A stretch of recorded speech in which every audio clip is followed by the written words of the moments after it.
என்று யாவே எஜமான் சொன்னார். அதை கேட்ட சத்பிரசாதநாதர், இப்போது புரிகிறது எஜமான் அவர்களே என்று சொன்னார். அதற்கு யாவே எஜமான் சத்பிரசாதநாதரை பார்த்து கூறியதாவது, எனவே நீர் மாட்டுத் தொழுவத்திற்கும் கழிப்பிடங்களுக்கும், அதாவது மண்ணுலக திருச்சபைக்கும் உத்தரிக்கும் ஸ்தலத்திற்கும் விரைந்து சென்று தூய்மை பணியாளர், பாவிகள், துப்புரவு அடிமை, சுடுகாடு அடிமை, முடி திருத்தும் பண்டித அடிமை, சிலை வழிபாடு செய்யும், அதாவது சிலை வழிபாடு செய்யும் பாவிகளுக்கு இது உருவகமாக கொடுக்கப்படுகிறது, ஆகியோரை இங்கே கூட்டி வாரும் என்றார். அதன் பின் சத்பிரசாதநாதர் அதுபோன்று செய்ய புனிதாலய நகரத்திற்கு திருச்சபையை காக்க பெரும் முயற்சி எடுப்பவரான மக்களிடம் சென்றார். அங்கே திருத்தியாகி மலைசாட்சி என்பவரை சந்தித்தார். அவரிடம் இந்த வேலை திட்டத்தை, திருப்பலி மூலம் மீட்கும் திட்டத்தை தெரிவித்தார்.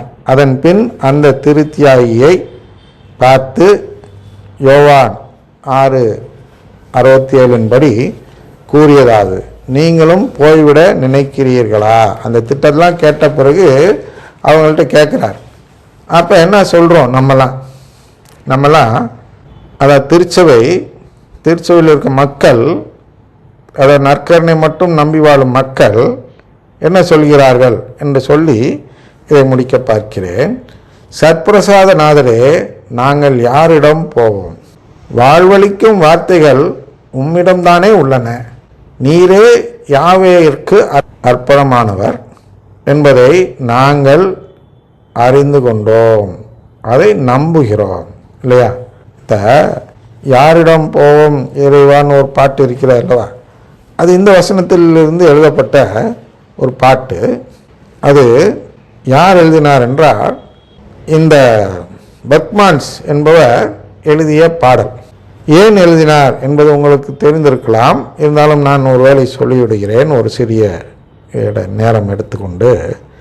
அதுதான் அந்த யாரிடம் செல்வோம் இறைவா பாடல் என்பது எப்போ வருகிறது என்றால், இவர் வேற பிரிவினை சகோதரருடைய கூட்டத்திற்கு போகிறார். சிறிய தந்தையாக இங்கே கத்தோலிக்க திருச்சபையில் இருந்தப்ப அவர் சுப்பீரியர் போகக்கூடாது என்று சொல்லியும் மீறி கீழ்ப்படியாமல் அங்கே சென்று வரும்பொழுது அந்த சுப்பீரியர் அவரை ஏசுகிறார், திட்டுகிறார்.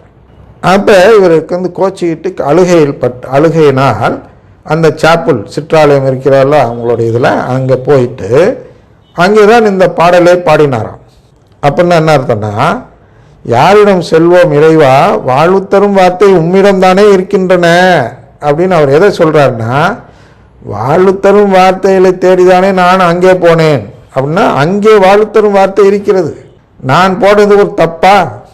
இதை ஒரு தப்பு என்று இவர் சொல்கிறார், என்னுடைய சுப்பீரியர் என்று அந்த ஆதங்கத்தில் எழுதப்பட்ட பாடல்தான் அது என்பது அந்த வரலாறு. அது எதுக்கு இப்போ சொல்கிறேன்னா, இதே வசனத்தை தான் நாமும் சொல்கிறோம், ஆனால் அவருடைய நம்பிக்கையில் அல்ல. ஏன்னா அவர் கடவுளின் குடும்பத்தை நம்பாதவர், நற்கருணையில் இயேசு இருக்கிறார் என்றும் நம்பாதவர், அது வெறும் அப்பம் என்று சொல்லக்கூடியவர். அதனால்தான் வெளியே போனார், அதெல்லாம் உங்களுக்கு தெரிஞ்சிருக்கணும்.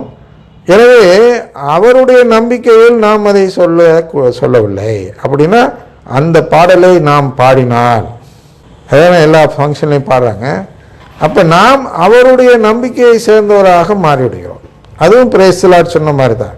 அவருடைய பாடல்களை நாம் பாடும் பொழுது பிரைஸ் தி லார்ட் சொல்வதால் என்ன பலன் நாம் இழக்கிறோமோ அதே போன்றுதான் அதையும் இழக்கிறோம் என்று தெரியப்படுத்தி, அந்த நோதோடு சேராமல் யாரெல்லாம் இந்த அழைப்பை ஏற்று வருகிறார்களோ, இதுக்கப்புறம் இதில் இருக்குது, நீங்களே படிச்சிங்க உங்கள் கையில் இருக்கிறதுனால, அதில் இது மாதிரி தியானித்து கொஞ்சம் கொஞ்சமாக படிச்சுக்கிட்டு நம்பர்லாம் எடுத்து பார்த்துட்டு போனீங்கன்னா அது உங்களுக்கு தாராளமாக புரியும். இந்த அறிமுகம் மட்டும்தான் தேவை. ஒரு ஓமையை காட்டிவிட்டால் அடுத்தடுத்த ஓமையும் உங்களுக்கு புரிந்துவிடும். உங்களிடம் இப்பொழுது விருந்து ஓமையும் கொடுக்கப்பட்டிருக்கிறது. அதுக்கப்புறம் திராட்சை தோட்ட பணியாளர் ஓமையும் கொடுக்கப்பட்டிருக்கிறது. விருந்தோமை உங்களுக்கெல்லாம் புரிந்தது தான், இதே மாதிரி தான் வரும், அதை படிச்சிடலாம்.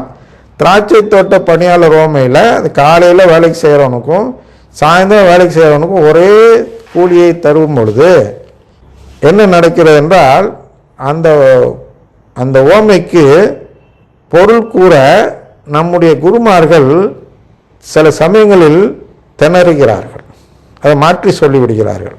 ஆனால் அதை புரிந்து கொள்ள, ஏன் தாமதமாக வருகிறோம், தாமதத்தை பற்றி ஏன் சொல்கிறார், அதெல்லாம் புரிந்து கொள்ள அந்த நீதிக்கதை உங்களுக்கு பயன் தரும்.